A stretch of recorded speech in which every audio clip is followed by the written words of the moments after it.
Hi everyone, today we're going to be looking at column addition.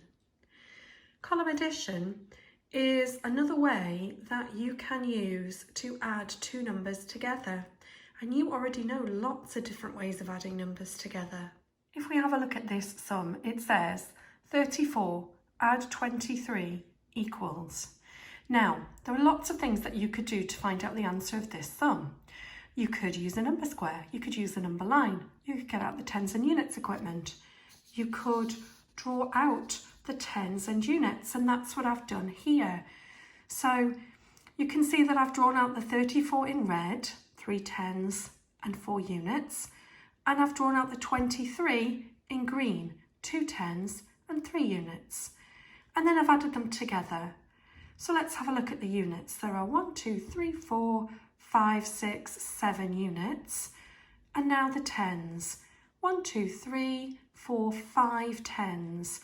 Remember, 5 tens is the same as 50. So the answer is 57. Now, some of you might also have had a go at drawing some loops around to work out the answer by looping the units. So the red loops the units, 4 units add 3 units equals 7 units, and then looping the tens. So green loops the tens, 3 tens add 2 tens equals 5 tens. So the answer is 57.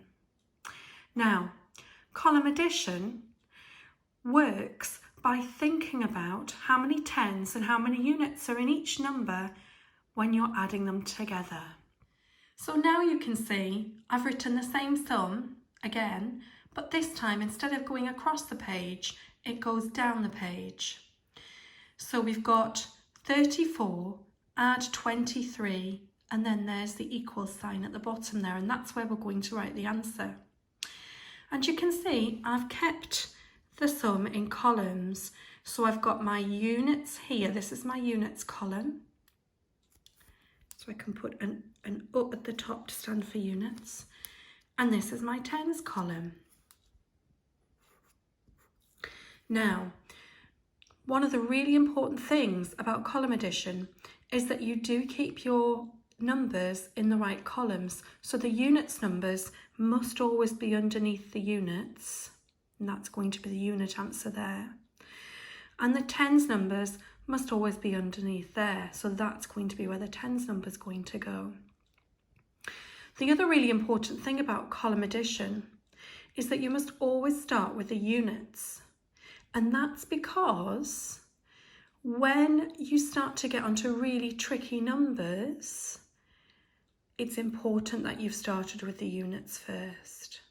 But for now, this one's fairly easy for us to do, because if we have a look at the units, we've got 4 units, add 3 units, which equals 7 units. And we've got 3 tens, add 2 tens, which equals 5 tens. So the answer is 57. Okay, so we've got another sum this time, 52 add 24. So I need to write it as a column sum. So I'm going to write 52 add 24. And then I need my equal sign putting in as well. I'm going to use a ruler so that it's nice and straight, because we all like our work to look really nice. Okay, so I've got my units column and I've got my tens column. So remember, you have to look at the units first. So 2 add 4 units equals 6 units. And then the tens, 5 tens add 2 tens equals 7 tens. So the answer is 76. Okay, here's another sum. 23 add 46 equals. Now I'm going to use a column sum to help me to work it out. It's really important, however, that you remember about keeping in columns, because if, for example, I did 23 add 46, this would not help me to get the right answer because that's a unit and that's a unit. So they should be in one column. So that isn't right. Let's have another go. So I could write 23 there, add 46, and then I've got my units column and I've got my tens column. And I'll just pop my equal sign in with my ruler. I'm sure you can get these lines really straight.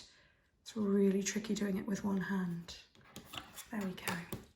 So now that I've got my columns correct, then it's really fairly easy for me to start at the units, because remember that's what you do, and to add 3 add 6, which equals 9, and to add the tens, 2 tens add 4 tens, which equals 6 tens. So the answer is 69. Okay, so now that you've watched this video, you're ready to have a go at doing some column addition sums yourself. Remember these 2 golden rules though. First of all, columns are the key if you want to be successful at using column addition. You must keep the tens under the other tens and the units under the other units. The other golden rule is you must always start with the units. With this information, I think you've got everything you need to have a go at some column addition sums by yourself. Good luck.